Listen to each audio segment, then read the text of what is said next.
He has his noises that he makes. You know what doesn't make noise most of the time?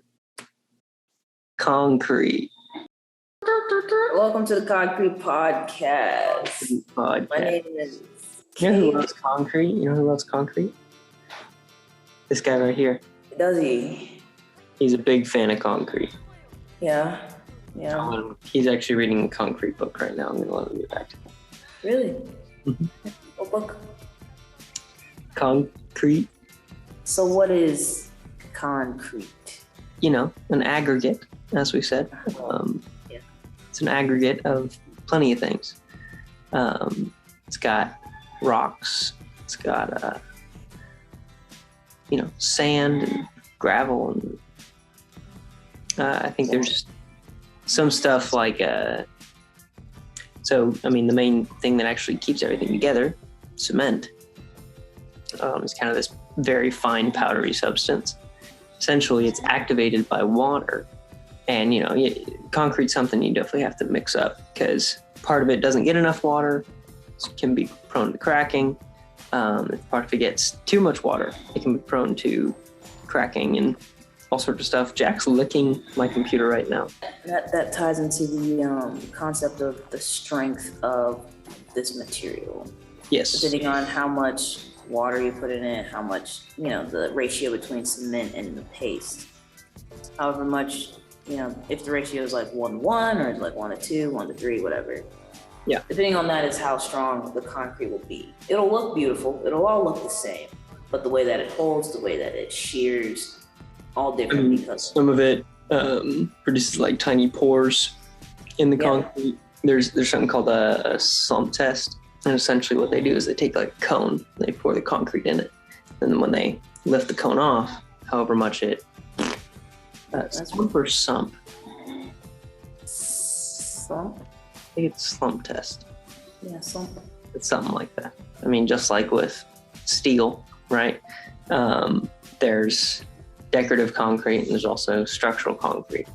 But it's also another one of those very versatile materials that people have been able to manipulate. Concrete was a big push in technology with architecture. When it came to after the war, post-war, concrete was revolutionary. It was rational. It was pushing the bounds of what wood and brick and old masonry could do. It could be its own structure without having any other material put together. Until the introduction of like reinforced concrete, with steel rebar, mixed in between it to make it more stronger. But concrete itself is structural, decorative, all that stuff without having to add wood or another masonry material together with it. So it's very versatile in architecture and used a lot because it is a bit more cheaper and lasts longer. But it's not that great for the economy because I think it's the word you're looking for. The environment because it does emit carbon. Mm-hmm. Yeah. I think I have actually a little teeny statistic pulled up. So the world production of concrete is about 4 billion tons per year. And about, half of that's made in China. And something that we mentioned often in class was if the cement industry were a country, it would be the third largest carbon dioxide emitter in the world, which is up to 2.8 billion tons of carbon dioxide put into the atmosphere, which, of course, is only surpassed by China and good old US of A. I wanted to go ahead and go through a list of different types of concrete. I know you already said some, but give a little more and have like little pictures going across the screen. Like, da-da-da, we're selling concrete. Get your concrete here. You're giving yourself some work. It's easy. It's easy. You know me, I'm a video professional. Got normal strength concrete. Easy pour, nothing added to it. It's just the cement and paste put together. Nothing too crazy. To throw out some numbers, there's a ratio of concrete, sand, and aggregate of 1, 2, and 4. So that's like the ratio of mixing it together. Then we got reinforced concrete, which I mentioned earlier, which has those steel components inside of it to put more, It's to increase the tensile strength. Yes, to increase the tensile strength. There we go. Thank you, Chris. No problem. We have, what is that steel stuff called? Rebar. There you go, baby. Rebar, baby. Then we have precast concrete, which, Chris, are you dealing with concrete on your project? Yeah, so with my studio this semester with Bruce, we've had to pour concrete into each of the posts that we're setting for our design build pavilion. We do have a slab planned, and we already dug a hole or kind of a little ditch for it. And we laid out rebar. We had to actually use these little, forgot what he called them, but there's basically these little pizza table type things that he set down so it keeps the rebar off the ground. So that would, it's completely encased in concrete rather than touching the dirt or any of the stuff beneath it. Also, I did notice that we both just looked up types of concrete and didn't even click on the link. It's actually one of my favorite buildings, the Aqua Tower. So you should look that one up. Chris, if you want to take the table and talk about one of your favorite buildings. No. Chris, wasn't one of your favorite buildings made out of concrete? Studio Gang, was it? You can take the mic. Go ahead. Let me talk about that real quick. Let me pull up a picture, actually. Whoa. But it's made up of like a ton of these concrete slabs. They're all single pours, and so there's no like seams in these concrete slabs. Do you know if that was on-site pouring, or was that it was on-site? Yeah, every single pour was on site. I'll see if I can find some, here's some photos of them laying out the rebar and kind of, setting up for each of these pours. Just from a design perspective, I love how this building looks because it's got these, it's called the Aqua Tower for the fact that, each of these kind of sets of glass that are revealed when it's very plastic. The undulation of the concrete kind of goes beneath the glass. It kind of shows that it looks like little rivers and lakes. No, but that's a good precedent to look at. I wanted to throw it back a little bit to one of my precedent analysis from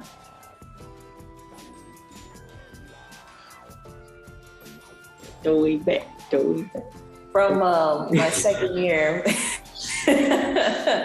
Looking at Aldo Rossi's Galadarse, it's a residential, it's housing in Milan. And it was to address the shortage of housing after a crisis that happened. Do I know which one? No, I don't know the historical context of it, but its simplistic form was very captivating to me. And it's all made out of colored concrete, so I thought I'd just bring that up. I don't have any images for it, except for here, here, and here. Okay, there you go. Anyway, did you find them? Yeah, the courthouse. The courthouse? Yeah. Uh-huh. I have some experience with the courthouse. Have you been to the courthouse? I was a defendant. A defendant? True story. Yeah. I was in the 4th grade, and my buddy Max, he was the judge at the Lexington at the downtown courthouse. They made out of concrete. Yeah. So yeah, the courthouse. It's made out of concrete, but it's like made in such a way that they want it to look like stone pillars, like, you know, the classic kind of Roman Greek kind of architecture, the kind of staple of the, you know, authority, like big, bold, like just giant columns and stuff like that. Yeah, I'm not entirely sure how they treated what type of concrete they used, but it was treated as a way for it to give off that feeling when it was poured there, and then as time goes by, it still carries that same like characteristic of being classical and not like aging over time and having like weird little incidents happening, just like on Patterson Tower. I mean, I'm not using that as a precedent, but you know, because if there, you know, when there's something wrong in the mixture of the concrete formula, it'll show after time. Like there will be like weird colors popping out, and like it look like oil stains, or you know, like rusting, and that's just an error in the concrete formula. So it happens. Concrete's not perfect. Humans aren't perfect, you know. But I think they did a really good job with the courthouse on choosing the right concrete mixture for it to look aged, but also be still in our century. So, past century. Concepts of concrete. How strong is it? We already talked about that. The strength of it. The issues that can come from the different ways you can make concrete. Well, that's a good one to touch a little more on. So, like, especially like the cons of concrete. Yeah. Talk about it, you know, being harmful to the environment. Yeah, we did talk about that. One thing we didn't touch too much on is that concrete by itself is very strong in compression, but in tension, it's not very strong. It'll break very easily. And so that's the whole reason behind using things like rebar, is the rebar helps to keep the concrete together in tension and bending this way or that way, whichever way.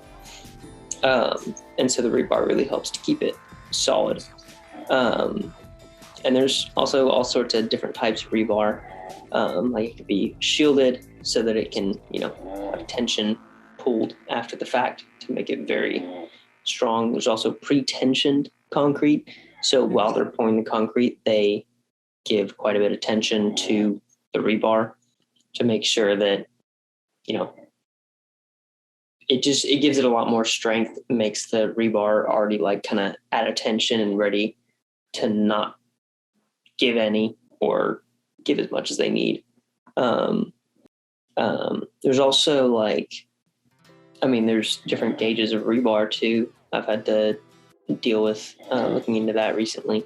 Because like you can get rebar that's like tiny, all the way up to rebar that's like this big around, you know, like, or probably bigger. It just depends on your use case and how big the building is, how much weight it's needing to hold and withstand. A con with concrete is that it, you know, like any other material, weather does affect it, but it's more of the more durable materials. But speaking of like rebar and weathering together, if the concrete is made poor, as in porous, you know, have a lot of holes, when it rains, when it snows or whatever, water soaks into the concrete, and it can, you know, once water touches steel, it begins to rust and starts to lose its strength. And then the concrete, which is holding on to that rebar, for the tensile, to, stay strong. Once that water gets in, it's like, oh, we're having a crack here. And then boom. That's what happens to a lot of bridges, that happen to fall because of weathering conditions. Not only like water, but also like earthquakes and stuff. It's like, can it hold, the movement, the wind, So it's not indestructible, but it is a lot stronger than, like wood, other masonry. Another environmental issue with concrete, something that I've also had to deal with is when water gets into it during the winter, right before winter. And so there's water within the concrete and then it freezes. It'll crack, expand the concrete and, give you a lot of problems. So when you're dealing with concrete, you got to make sure that you're doing it properly, especially if you are an architect and you're on site, pouring it, make sure it's proper so you don't have issues in the future, test for it. And they do tests on site most of the times. I forget the exact term for it, but sometimes it's just like this random big ass wall component and it's just to test the concrete mixture and rebar placement and all that sort of thing. Mm-hmm. I'm not sure I just took my antibiotic, so I'm not sure my brain can process too much more. Well, I am tired, so thank you for tuning into our quarantine podcast. I'm gonna go to sleep now.